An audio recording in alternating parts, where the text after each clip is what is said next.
we are in the condition we are in the state of ignorance we are in the state of war, in the state of economic depression, in the state of depletion of the resources of our planet because of the greed of psychopaths who thought they could create their own reality. Well, look at the reality they created.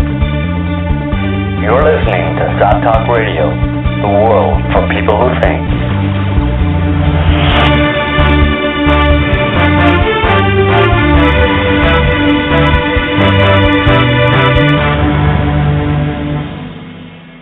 Hi, and welcome to another edition of Shot Talk Radio. I'm Joe Quinn, and with me this week are my co-hosts Neil Bradley and Pierre Lascodron. Hi, everyone. Hello, everybody. This week we are talking with Greg Palast. Greg is an investigator of corporate fraud and racketeering turned journalist, and a man that the members of the elite just love to hate. War criminal Tony Blair labelled him a liar. A White House spokesman simply stated, "We hate that son of a bitch." But to the rest of us, Palast is one of the most important investigative reporters of our time, who deserves our appreciation for his untiring work in exposing the unbelievable levels of corruption that define modern political and corporate policies.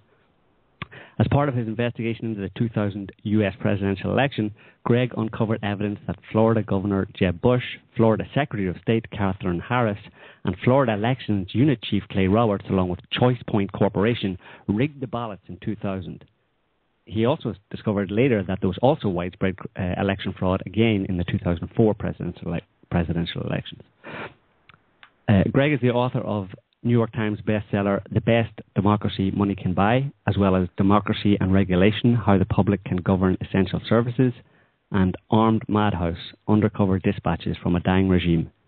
His documentary films include Bush Family Fortunes, The Assassination of Hugo Chavez, Billionaires and Ballot Bandits, and Vultures and Vote Rustlers.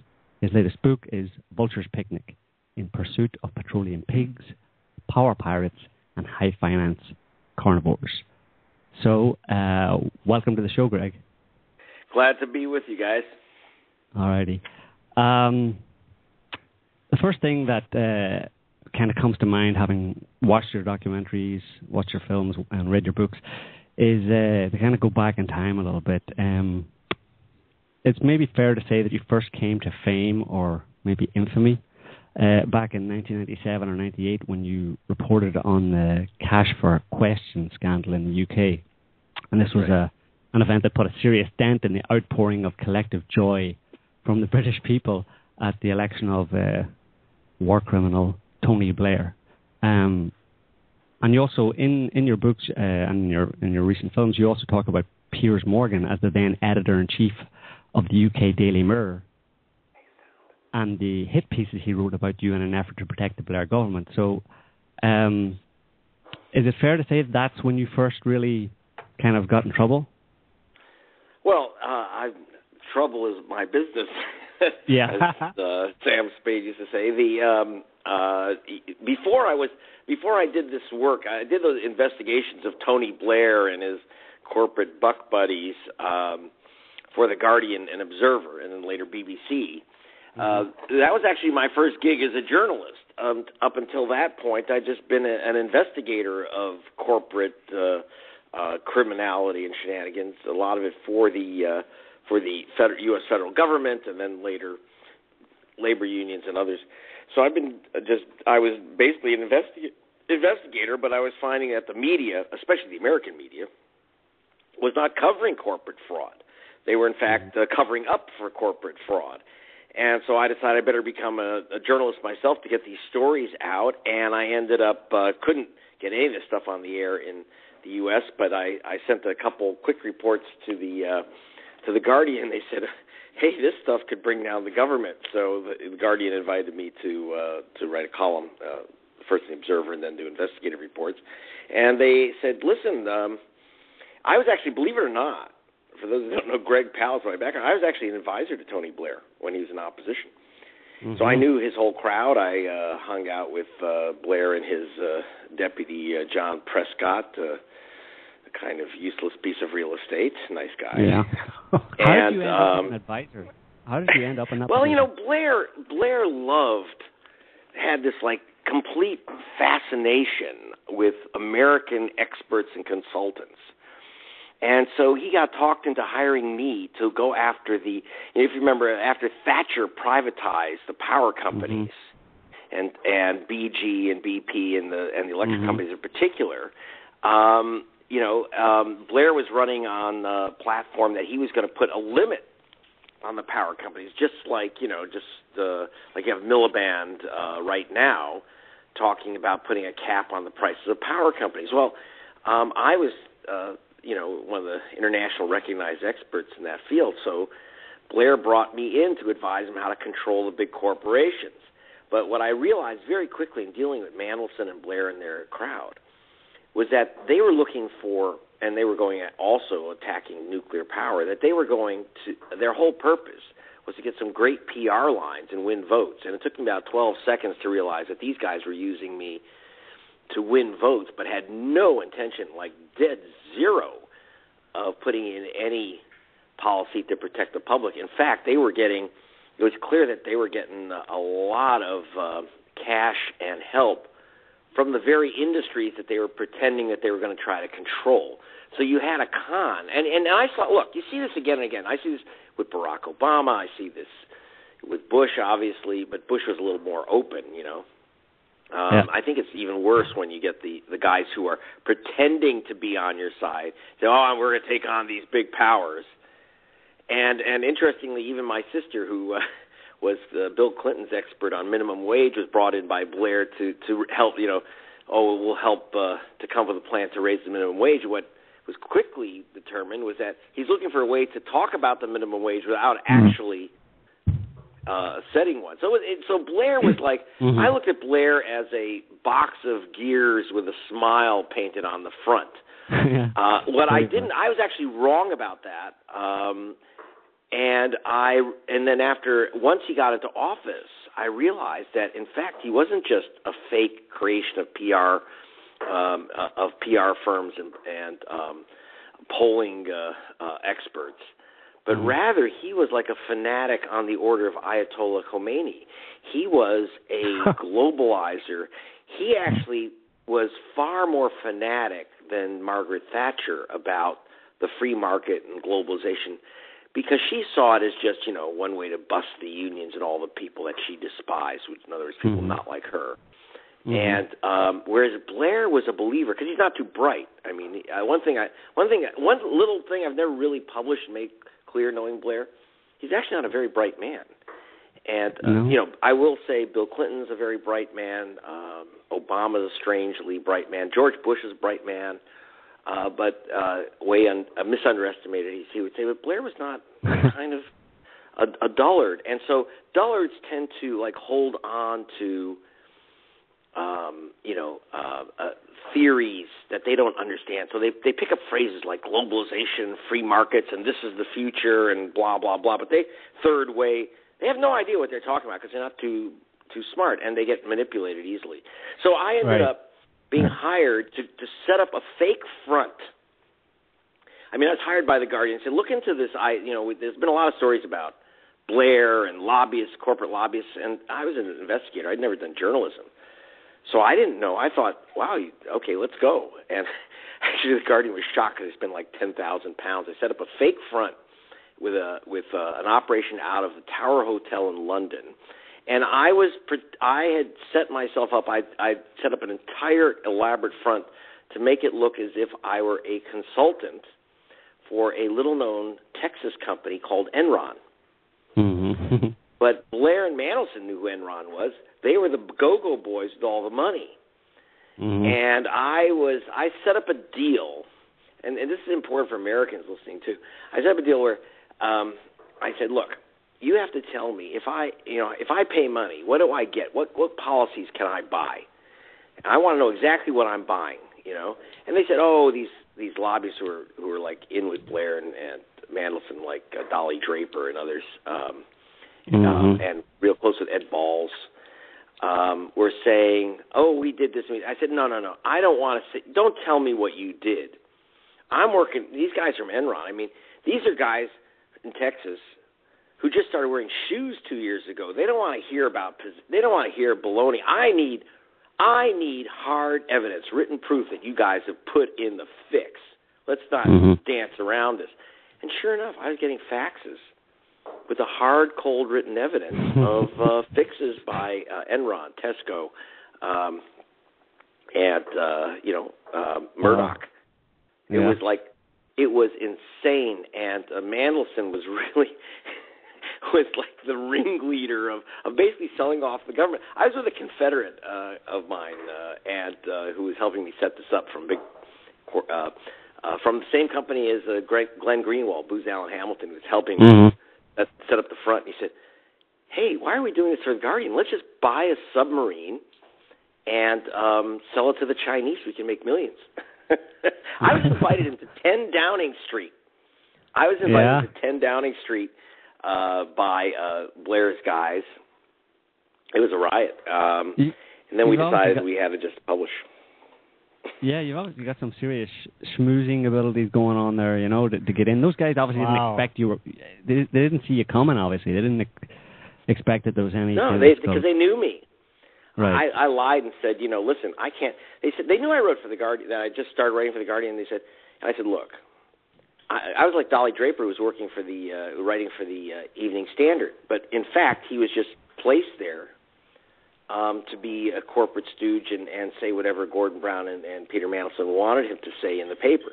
So I said, look, I'm in the same situation. I've got 8 acres on the beach. I've got stables and ponies. I don't get paid. The Guardian doesn't pay for that. It was a fraud. I was lying, but they just assumed I was as corrupt as they were. So and so they talked on tape. I was wired. It was a great time, and unfortunately, what I didn't know is I didn't know how closed the British system was. For example, I got calls from Downing Street inviting me in, and they denied it. And I said, "Well, just ask for the records of the calls from Downing Street." I didn't realize that unlike the U.S., you can't ask public servants to provide their public records.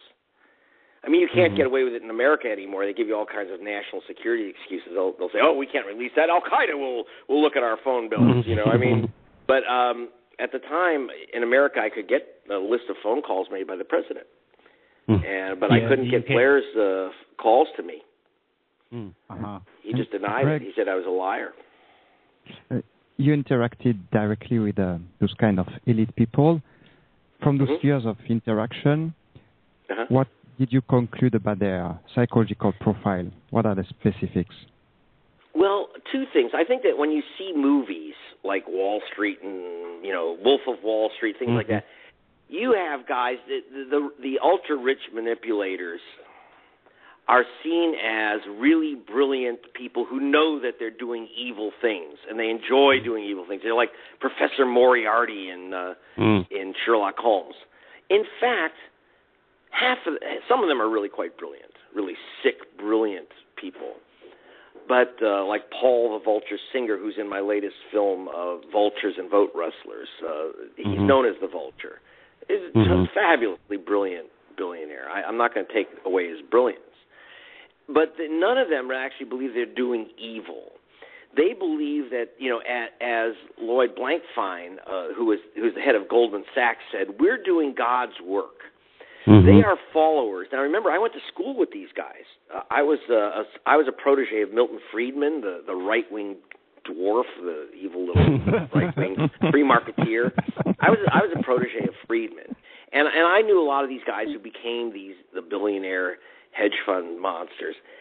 And they were all followers of the philosophy of the crypto-fascist philosopher Joseph Schumpeter, and who believed in something called creative destruction.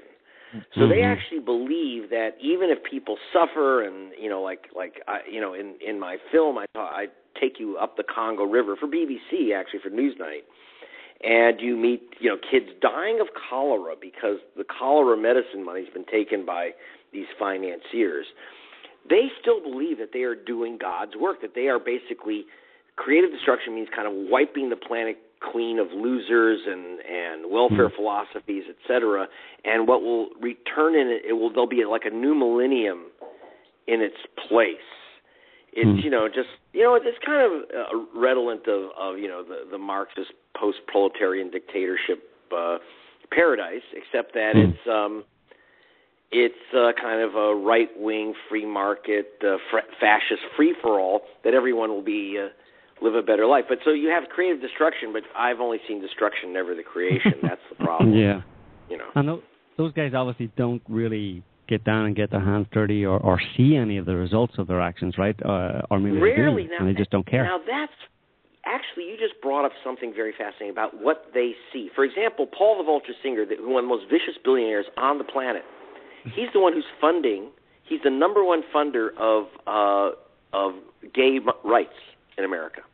Oh, the entire he provided almost all the money for the fight for the right for gay people to be married, because his son's gay. Who, by the way, if he's listening, he's in London and wanted to marry a guy. So it's kind of like the Lord of the Manor, who they used to have the rule that the Lord of the Manor could deflower anyone on his land. So it's kind of the modern version. You can sleep with whomever you want if you're the Lord of the Manor. So he would buy new laws, but it's a great cover. What he's found is that he gets tremendous praise from progressives by being for gay marriage, while he is, and I want to thank Peter Thatchell for calling this out and attacking some of his fellows in the gay rights movement for taking blood money from people who have been basically have blood on their hands in Africa. He says, our rights shouldn't be dependent on someone else's misery and death and suffering, disease. Yeah.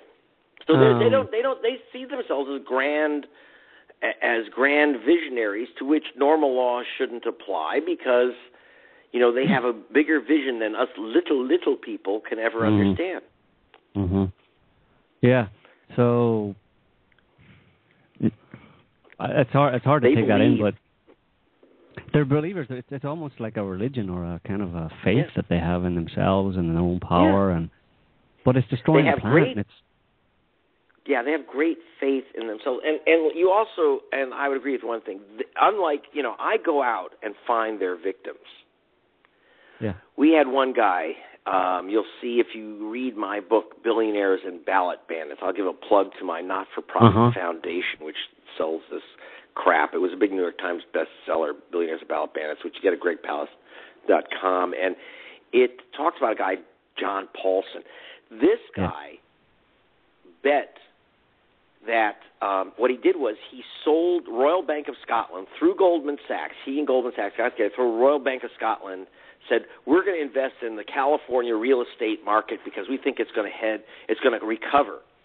But they actually believed it would die. So while they're selling Royal Bank of Scotland all this toxic derivatives, betting on the California real estate market rising, they knew it was going to fall apart. In fact, they made sure it did by making sure that they loaded up on and made sure that people got these terrible, what are called subprime mortgages, where your rates triple and your mortgage payments triple in a couple of years, and there's no way people could survive this. And so, of course, the mortgage market collapsed. Royal Bank of Scotland went bankrupt and was taken over by the British people.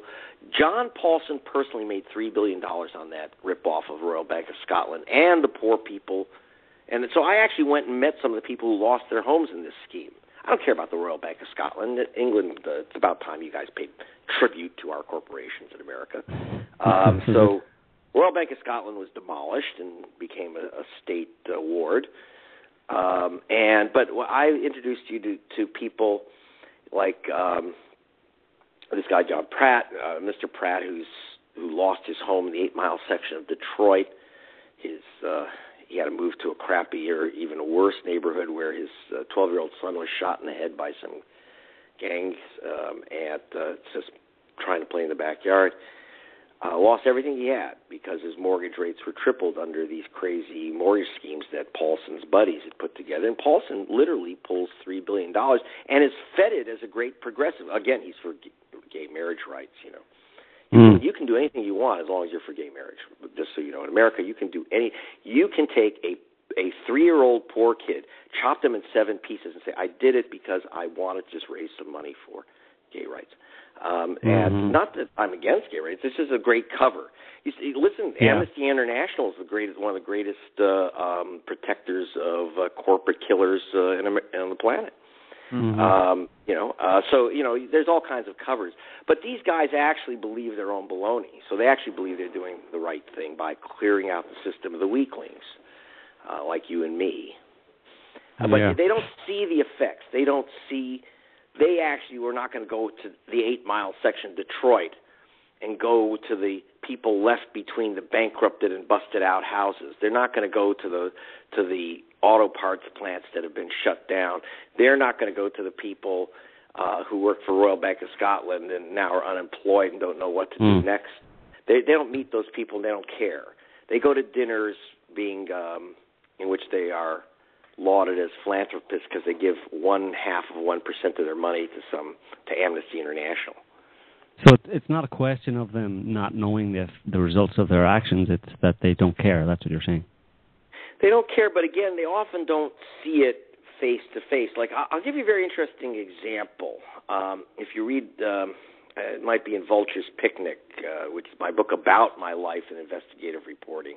Mm-hmm. And if you don't like drunkenness, sex, and politics, don't read it. But that's a great book.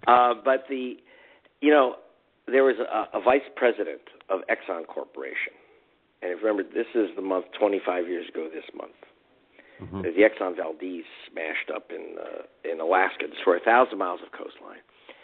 And what's not known there is that the real culprit there is British Petroleum. And British Petroleum, because British Petroleum, you have tankers running aground all the time, but they don't, destroy thousands of miles of beach. You just put rubber around them, and then you suck the stuff out. So it's kind of a rubber suck thing. You put rubber around and suck it out. Anyway, the rubber and suckers were supposed to be right at Bly Island. British Petroleum had promised it in writing, under oath, again and again and again. But they figured, who's going to look? So they didn't have any of that equipment out there.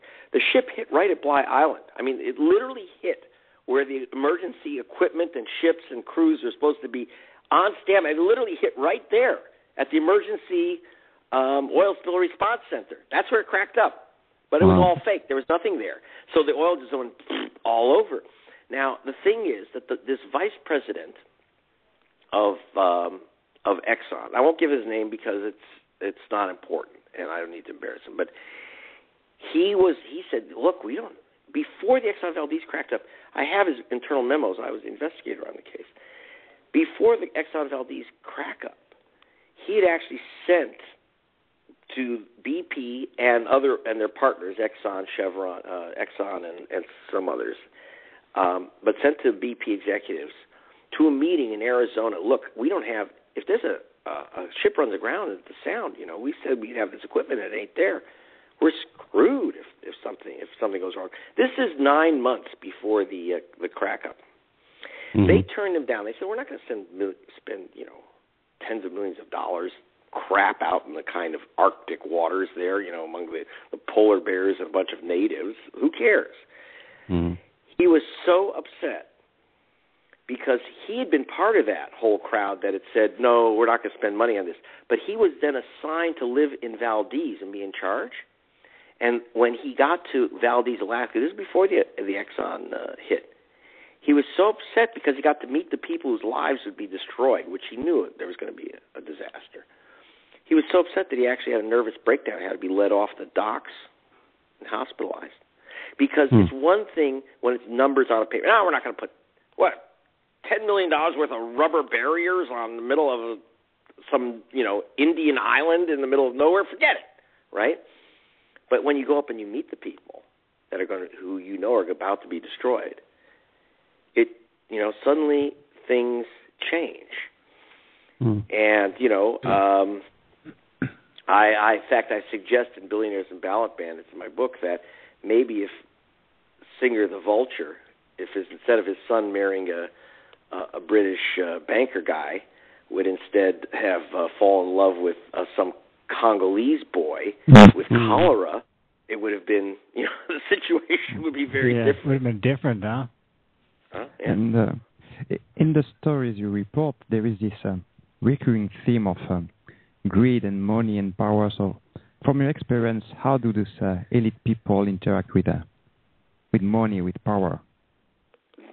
Well, money and power is absolutely everything because it's also sex. It's also, I mean, I have Steve Cohen is an interesting one. One of the vultures I talk about. One of the in fact, he was just the Securities Exchange Commission finally came down on this guy and said he couldn't handle other people's money. So they fined him $1.5 billion for insider trading. That left him with only, listen to this, he only has $9 billion left, right?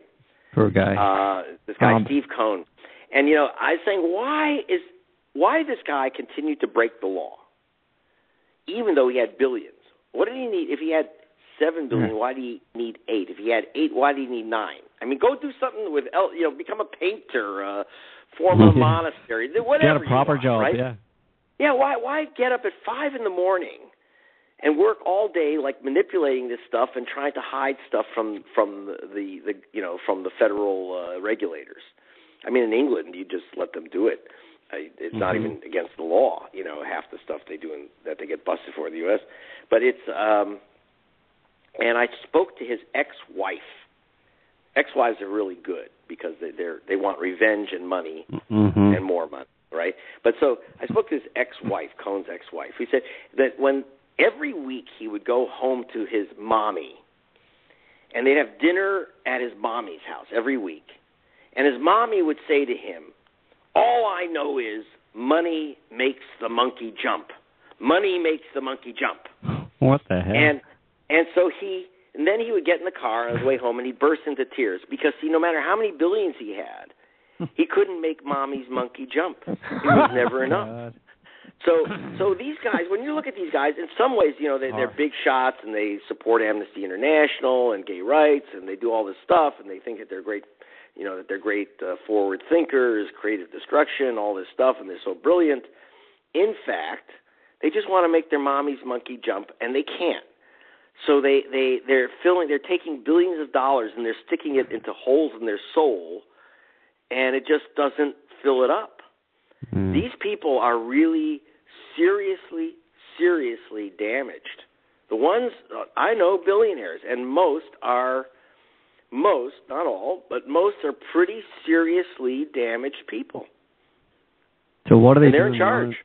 What are they doing being in charge? How the hell do we get into this position where those kind of people rise to the top, Well, because it's a psychopathic personality. Think about this. Okay, I went to the University of Chicago. Like I said, I went to school with a lot of these guys. And, there's a lot of things. If you're someone bright knows math and understands finance and understands things, there's a lot of things you can do. I mean, I'm not saying I'm a man for all seasons, but I went to go work for labor unions and community groups, okay? And I thought, I was offered a job at Goldman Sachs, and I turned it down because I was a poor kid. I grew up very, very poor in Los Angeles, and I knew that if I took a job for like $250,000 a year at the age of 23, I'd be stuck there. Even if I said, I'll do this for a couple of years to build up some money, and no, because I said no one ever escapes from a prison made of gold. So I didn't. But these guys say, what do I want to do with myself? Do I want to come up with a drug that will save people from AIDS? Do I want to, do I want to write a great novel? Do I want to, what do I want to do, right? Do I want to become an explorer in the Arctic? Whatever. No, I want to see if I can take the crap I've learned here and come up with a derivatives product that no one's heard of. I want to see if I can come up with third-order derivatives on the changes in weather in Chile. And by the way, there really was a third-order derivative of changes in the weather of Chile, and Royal Bank of Scotland bought it up. And what they found out was just Chilean dog poop, okay? But they believed, right? So they came up with this stuff. And that's what you're using your brain on, and that's what you're maneuvering yourself to do. And that's what. But then you get lauded. Look, Robert Rubin is lauded as the great genius treasurer, United States treasurer under Clinton. And what did he do under Clinton? And he deregulated the banks. Okay, he came out of Goldman Sachs, his CEO. Then he became U.S. Treasury Secretary. Then he leaves the Treasury Department, has deregulated the banks, so they create this monster called Citigroup. He's made co-chairman. he's paid $110 million, and he tells them that they're not taking enough risk. So he deregulates the market, takes over the bank that's set up by the deregulation he does, right? If a Republican did that, we'd all be screaming, but he's a Democrat. So we know he's good because he supports Hillary Clinton. And he supported Barack Obama. And so he gets his $110 million, bankrupts Citibank. They require $4 trillion in U.S. guarantees to pull them out of the fire and $50 billion in direct subsidies. And he still gives speeches for which he charges $200,000 a piece about how brilliant he is. And people still speak about him as brilliant, as opposed to basically an arch criminal who's more dangerous than Al Capone could have ever been, right? And but we laud these people. So when Goldfein says, Blankfein says, who's head of Goldman Sachs, says we are doing God's work. Believe me, there's a lot of clerics who will applaud him because they'll buy a wing for their for their human rights division. Chapel, so, whatever, Right. Getting back to the Blair years and stuff. As a result of you exposing what was going on, which was essentially Blair selling off national kind of energy companies to U.S. To U.S. companies, with kickbacks type of thing. But there was Murdoch. A lot of things. You were lampooned in the British press by Piers Morgan, who was then editor-in-chief of the Mirror. Piers, he did that for the Blair government to protect them. Yeah. Yes. Well, that's so. After I broke the news, including, for example, that there was an attempt. Labor Party had promised to come in and break up the Murdoch media empire. So through lobbies called John Mendelsohn, not Mandelson, but Mendelsohn, who worked with Mandelson. Okay.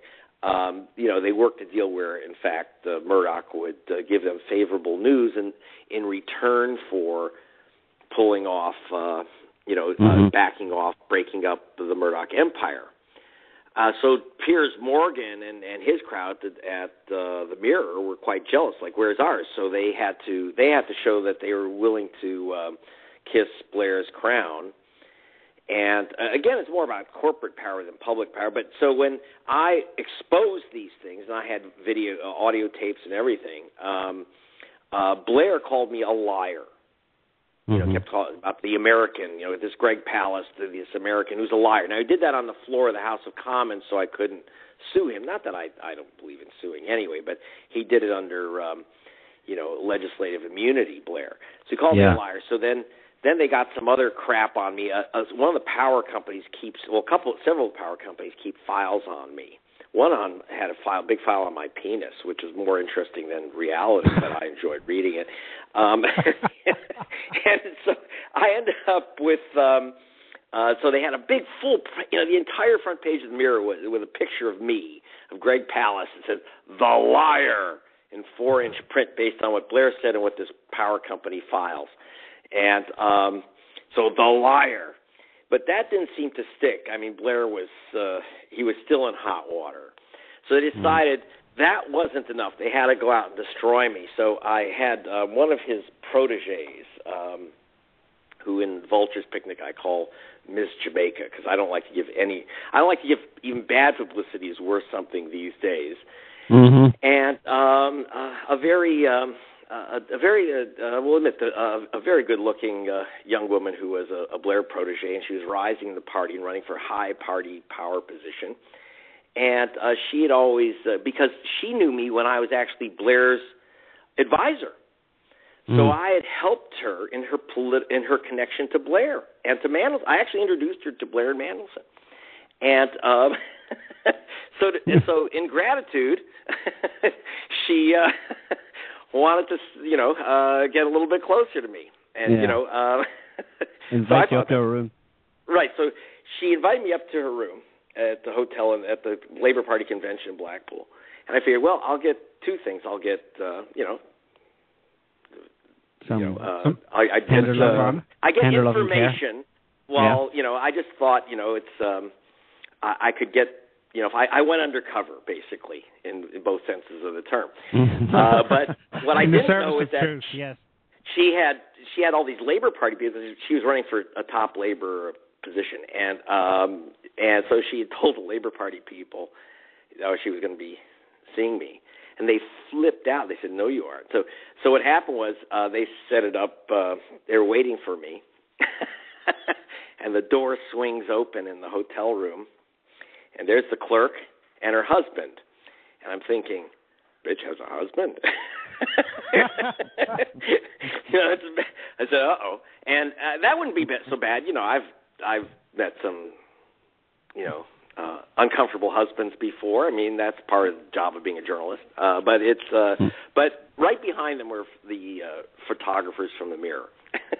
It's not true. And I'm laughing now, but it's like, so the next day at the Labor Party conference, nothing. The entire first 6 pages of the Mirror were just, Greg Palast, sex maniac, with a picture of the wrong Ms. Jamaica, and he's been stalking me. Oh my God, blah blah blah. So it's like, and I have to say, I'm laughing now. I almost lost my job at the Guardian because one of the editors was sure I had. See, if they had said that I'd broken into her room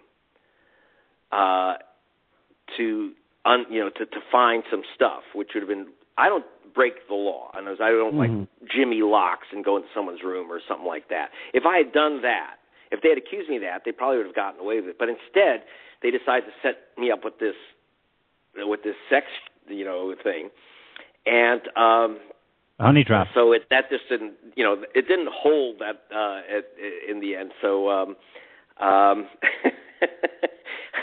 and. It was, unfortunately, the investigation, so to speak, wasn't completed. It wasn't consummated, so it wasn't as enjoyable as it could have been. But I ended up, with them trying to smear me again on the front page of the paper, and I had a fight to overcome that. But they kept that up. And then later, right after that, George Bush's gold mining company, Barrick Gold Mining, he was on the board, George Bush Sr., sued me for exposing their, the deaths at their mines in the mines that they had purchased in Africa, and so that type of so it they go after me quite a bit, lawsuits, threats, and of course I get a lot of death threats, but I haven't had any reason to take them seriously. At least I'm still talking to you, ain't I? Not that I'm inviting anyone to do anything, but. Actually thinking of putting out a coffee table book of death threats against Greg Palast. Yeah. Like a whole list of them. Some of them are pretty interesting. So that story, that event with the Mirror and the British media and Blair and stuff, that launched you more or less. I mean, it didn't deter you from carrying on. No. From then on, you kind of you started. Yeah, it's for me, it's juice and fuel to be attacked. I mean, I will admit that it takes the breath out of you for a few hours, but then like it gets you going. In the case, by the way, and it's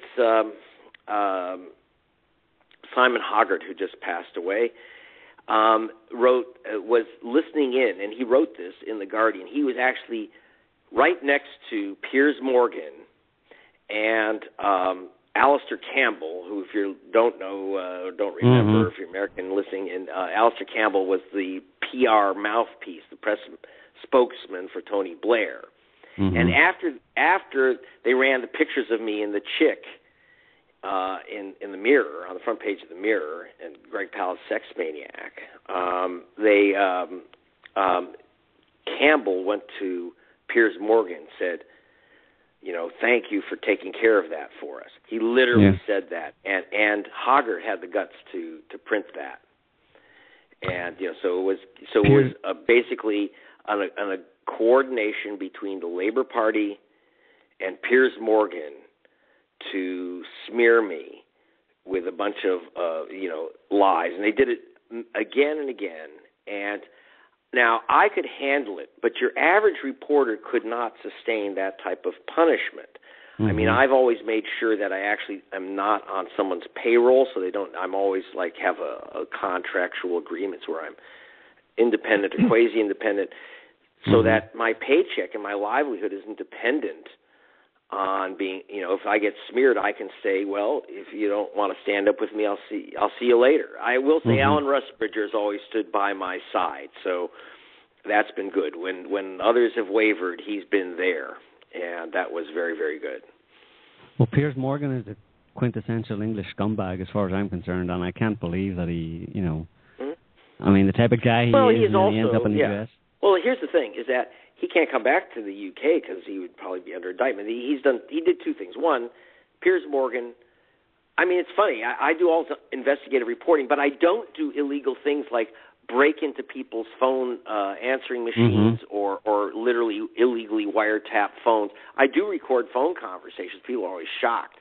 But I do it in a legal manner. I never actually break into a line. You have to be talking to me. Okay, so but I've never tapped a phone.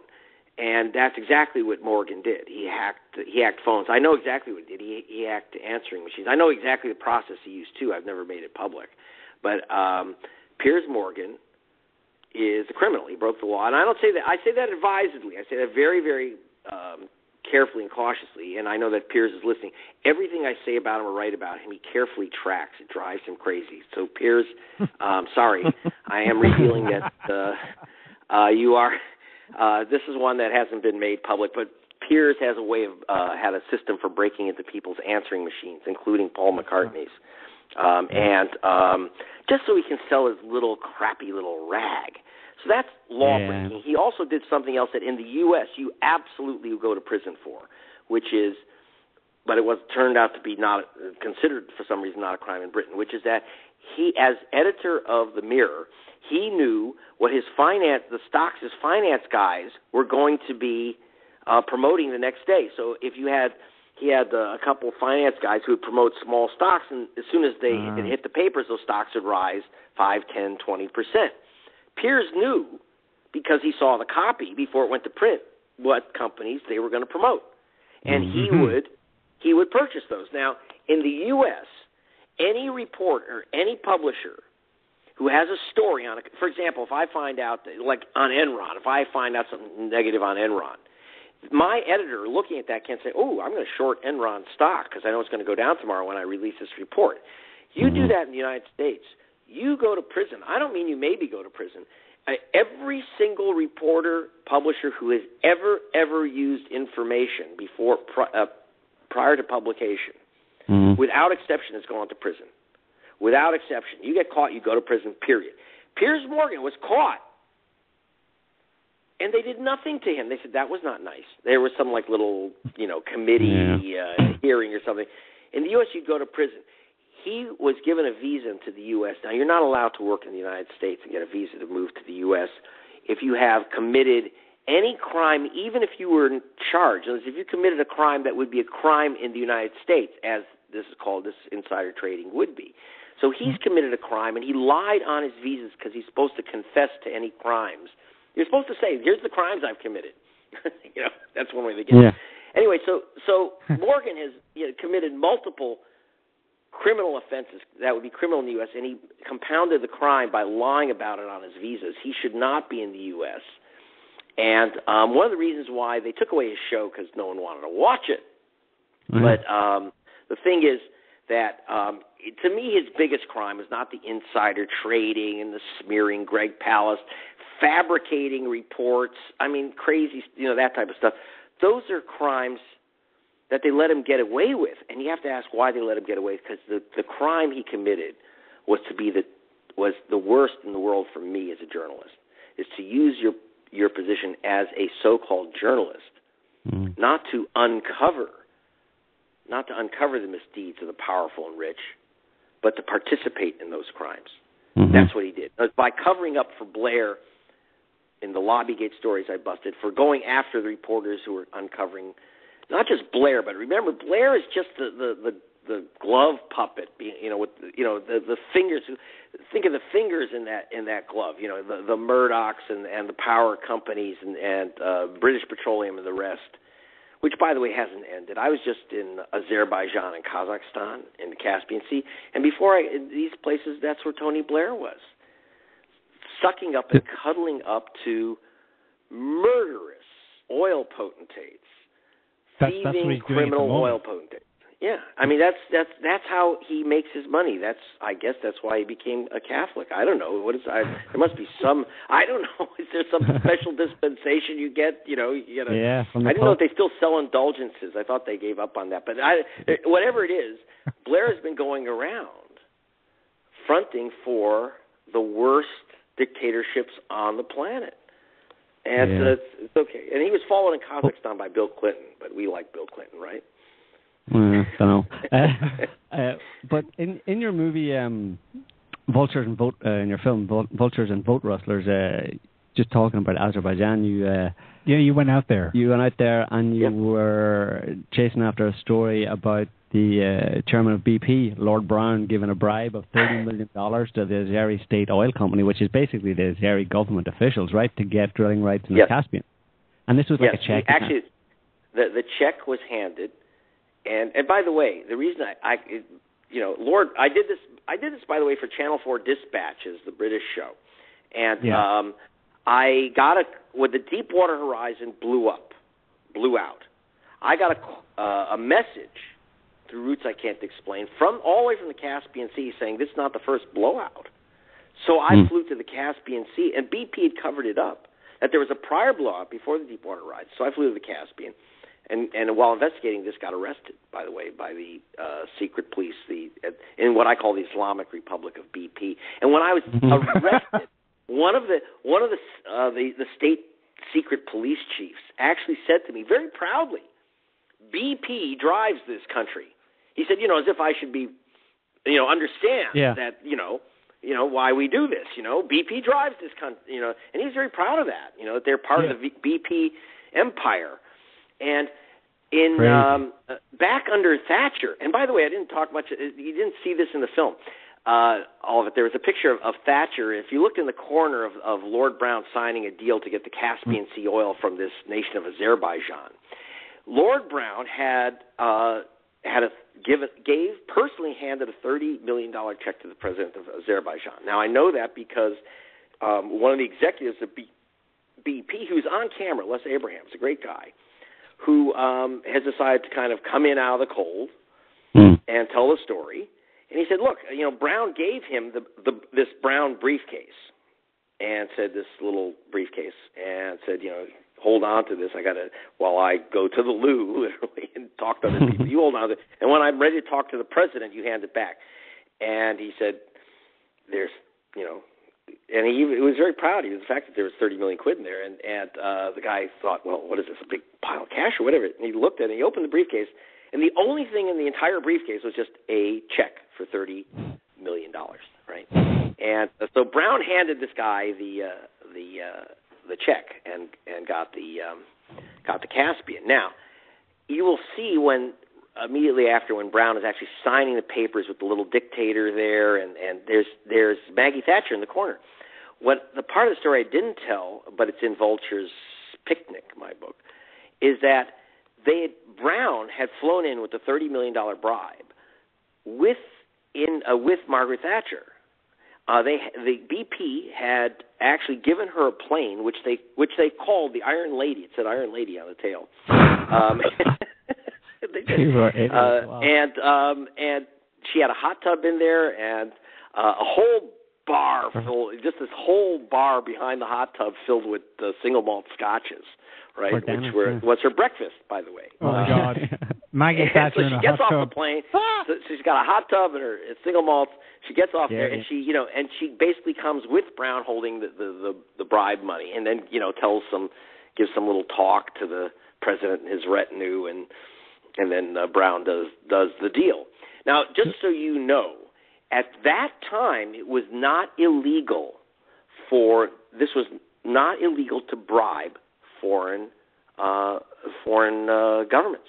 BP Brown was actually not breaking a British law, nor was Thatcher, nor was the guy confessing, because that's why he could confess, is that it was not at that time against the law to bribe. And it was only in the last few years that the European Union requires nations to have anti-bribery law, but Britain didn't have an anti-bribery law. And if you remember when British Aerospace bribed the Saudi government with $200 million, the British government said you can't touch that, national security. Now I thought, that's the British government. How could that's how they operate, But then I had another case where the same case actually, BP paid and 7 American oil companies and BP paid a bribe to the president of Kazakhstan. And how do I know this? Because BP had a partner in the Caspian Sea who owned 15%. He was billed for his 15% of the bribe. And he showed me the invoice. BP sent him an invoice for his share of a bribe. They wanted it back? Yeah, they wanted it. Well, he said, we had to pay a bribe. Here's your 15%, that you have to pay it. It's like your share. It's like they were dividing it up. Oh, yeah. And so he gave me, I have the invoice. They, by accident, when the bribe was paid through a guy named Giffen, he'd done it through Swiss bank, transfers through Swiss bank accounts. Swiss government has been under pressure by the U.S. government about funny money. So they notified the United States FBI that someone was transferring, millions in cash to the president of Kazakhstan. So the FBI, not knowing what was going down, arrested this guy with $10 million in a briefcase at JFK Airport when he was about to head back off to the Caspian Sea. They threw him in jail for the night. They arrested him for bribery. He's faced 20 years in prison and big multi-million-dollar fines. And he said, well, gentlemen, I work for the National Security Agency in the U.S. State Department. Yes, this is money from U.S. oil companies, but, I can't do this without approval of the National Security Agency, right? And so this one guy who was BP's partner, who used to be, he was a CIA a key CIA person. That's how he got in oil. The CIA guy said, that guy's just, he's just some, pipe salesman who's making up a story. The federal judge was allowed under national security laws to see the national security files. I go to the guy's sentencing, okay, because he had actually felt to keep his cover, he actually confessed to bribery. And so I went to his sentencing. So he's going to go to jail and everything else. But he's smiling. He's there. He's a very wealthy guy. He's smiling, and he stands up. They say, "Please rise for your sentence." And the judge says, "Mr. Giffen, my apologies. The U.S. government owes you an apology, and our great thanks. You are a great patriot. Now that I've read the files, I realize through your action, you saved the oil of the Caspian Sea for the United States and its businesses." That's what he said. Wow. And he said, but, since you have confessed, right, the guy was going to go to prison and pay millions of fines. He says, because you have confessed, I'm required under the law to fine you, to punish you. Mm-hmm. So your punishment will be $25 fine. So this guy paid, and he walked out the door. And I got to tell you, from my calculation, and I'm only calculating, he won't say one way or the other, you don't just handle $80 million plus and just turn it over. You take your little bit off the top. From what I could figure, this guy probably pocketed close to $29 million. And $25 fine. And you know what? And I was in Kazakhstan to even mention this case. Remember, the guy did confess, so he said he did it. Okay, he said he did it. So it's a matter of court record that he did it, which is why I can say these things, right? But they changed the name of the Prime Minister and President of Kazakhstan at the request of Hillary Clinton. Close your ears if you're a Hillary Clinton lover, a Democrat, right? But Hillary Clinton requested that the Justice Department in the criminal indictment remove the name of the President and the Prime Minister of Kazakhstan and took the money and write in KO1, which is Kazakh Official 1, and KO2, Kazakh Official 2. Therefore, their names are not in the actual criminal indictment. They're just numbered. And therefore, because of that, if you mention the case in Kazakhstan, you go to prison for criminal libel, because if you say, well, everyone knows that KO2 is President Nazarbayev, Oh, wow. you go to prison. So this guy gets off, for doing the dirty deal, he gets off with a $25 fine. Anybody who mentions the dirty deal goes to prison. Goes to prison. And by the way, going to prison would be kind of lucky. There are people whose children have ended up getting hit by buses. You know, there's dozens of journalists in the prisons of Azerbaijan and Kazakhstan who have supposedly committed suicide. You know, they found hanged in their cell. One guy supposedly committed suicide, one journalist, by shooting himself in the head twice. Yeah. So, and I've been there. I've been there. One thing that people don't know is I actually confronted the president-designate about this case. I was whisked out. Just like I was arrested in Azerbaijan, I was kind of like disinvited. Pronto. But, you know, I mean, I get away with a lot of stuff because I'm going under for Channel 4s and American Journal. They cannot, you know, it's hard for them to go after me. But that would create more problems than it would solve. But the problem is that in the U.S. press, you don't get these stories. In the British press, you get some of it. But you see what happened to The Guardian when they had Snowden stuff. I mean, they took The Guardian's computers, you know, MI6, put them in the parking lot, and demanded that that Alan Rusbridger smash him with a hammer in the parking lot. And he said, you know, you do realize that we'd be stupid if we kept all of Snowden's material sitting here in computers in our office, right? But I think Alan misunderstood. They knew that. What they were trying to do was make a lesson out of Rusbridger, you know, by humiliating him and destroying the Guardian stuff and causing tremendous legal bills and harassment. It's like, okay, everyone knows the Guardian's going to, like, be bad boys. But we'll always have people like Piers Morgan who will take care of us. The Murdoch Empire will take care of us. They're never going to touch this stuff. And, of course, in the U.S., forget it. Almost all the revelations about Snowden, et cetera, even though all this stuff was given to U.S. papers, the only reason why any of it came out in U.S. papers is because The Guardian and Der Spiegel put it out. So they're embarrassed in putting out a fragment of it. A fragment. But, you know, like the stuff I did on oil, a lot of it, I got information out of WikiLeaks. You can't see that in the U.S. press at all. I mean, I can't put it in the U.S. press. These people just, they're immune to any real prosecution, because I was reading a story just a few days ago in the UK Telegraph where the headline is former BP chiefs Tony Hayward and Lord Brown team up to drill for oil off Angola. So, and this is Tony Hayward, who was presided over the Deepwater. Yeah. So these two guys, Deepwater Horizon, right? And Lord Brown is a $30 million check man, and the two of them are still going strong in Angola. They've just moved on. And let's not forget that Lord Brown, even though it was small stuff, was criminally liable for a felony count of lying in court because he used BP money to pay for his boyfriend. And but you know, I mean, the thing is that there is no shame. These guys actually believe that, to the extent they were ever caught in anything, it was minor. Or, you know, it's like the one thing that Brown got caught for was having a toy boy on the company payroll and lying about it. But, you know, the big crimes, like I say, before the Deepwater Horizon blew up, it blew out. It blew out, and this is in my film Vultures and Vote Rustlers, which you can get, and I'm going to plug it again, at gregpalast.com. Go there, see the trailer, Vultures and Vote Rustlers. It's from my not-for-profit foundation. I don't make money off this stuff. It supports investigations. And you will see that 17 months before the Deepwater Horizon, they had the same blowout in the Caspian Sea, and they completely covered it up. And it was the same cause, which is this: they use BP uses quick dry cement, which means that they put nitrogen in it, and that can fail under high pressures of deep water drilling. It did in the Caspian. They completely covered it up, and they got away with it.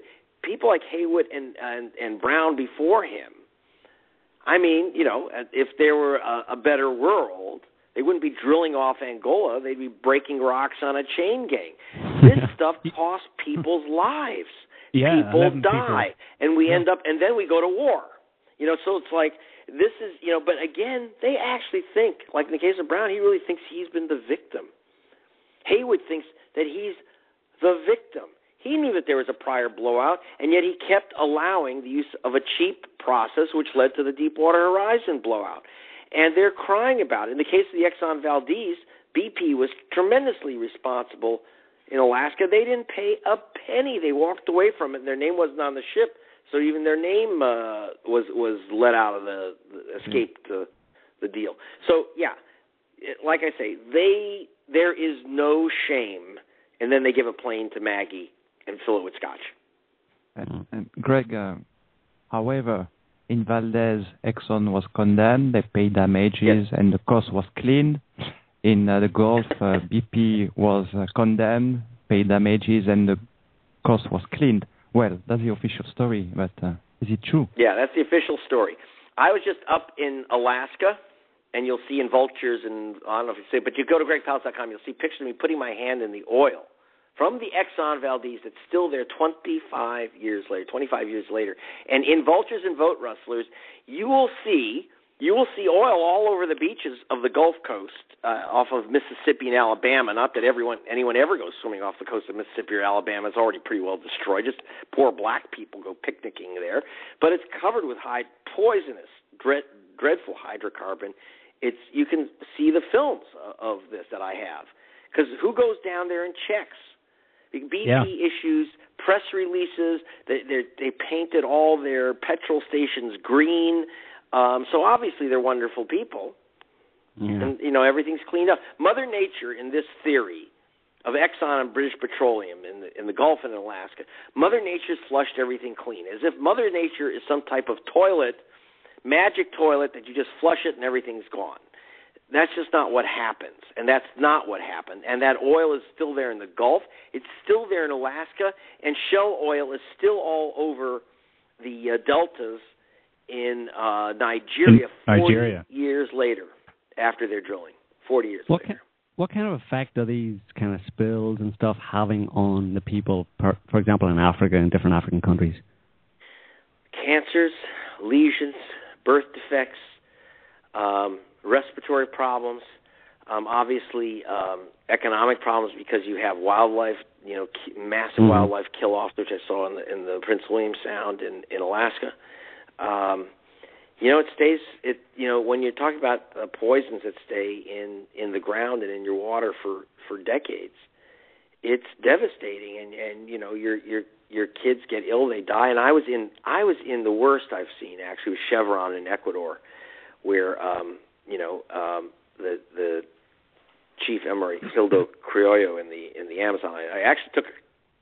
For News Night, I dug out log up the Amazon to actually look at what happened. Chevron keeps saying, we're victims of a con. There's no damage in the Exxon. So I went there, and it was awful. I mean, just these pools, I could see the sheens, and of course, some of these people didn't know that this chief's son, 2 years old, he didn't know. He didn't know that when you see a shiny water, you can't swim in it. So he jumped in the water, came up vomiting blood, and died. And this is oil that was dumped 20 years earlier. Halfway up the Amazon. Yeah. Crazy. But who cares? It's in the Amazon. Yeah. Mother Nature will take care of it. Well, Greg, I watched your film just recently, Vultures and Vote Rustlers, and while it's a great film, I have to say that it left me feeling sick. But that's actually an endorsement.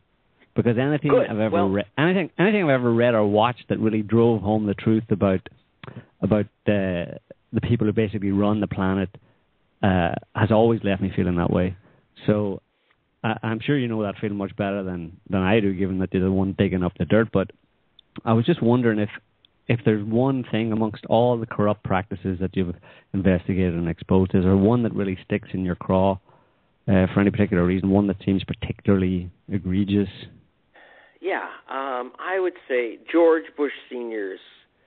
was affiliated with, he was on the board of a gold mining company, Barrick, before he got off when his son ran. And the problem with that is that he was replaced with a Democrat, powerful black Democratic officials, Vernon Jordan, Andy Young. And the head of Barrick Gold Mining, a Canadian company, Peter Monk, was so good he bought up German politicians and English politicians. He got he paid millions of dollars to politicians to cover up whatever he did, and no paper except the Guardian had the guts to report about the people who died at the mines they were buying. There was horrible cases where there was before they bought a mine, they didn't own it, but they couldn't have bought it unless mining area in Tanzania were cleared of jewelry miners, small claim holders. So the predecessor company ran bulldozers across the property to clear these people out, but a lot of guys are still in the mine. 50 people were buried alive from the evidence we have, and and by the way, that's why I attack Amnesty, because they scare everyone. They threaten to sue. They sued me. They sued the Guardian. But I wouldn't back off. I've published this now, and I won't back off. I keep saying, okay, here it is, and but they've been able to get complete silence. The New York Times would not ran a story about a company, but wouldn't name it and wouldn't name George Bush.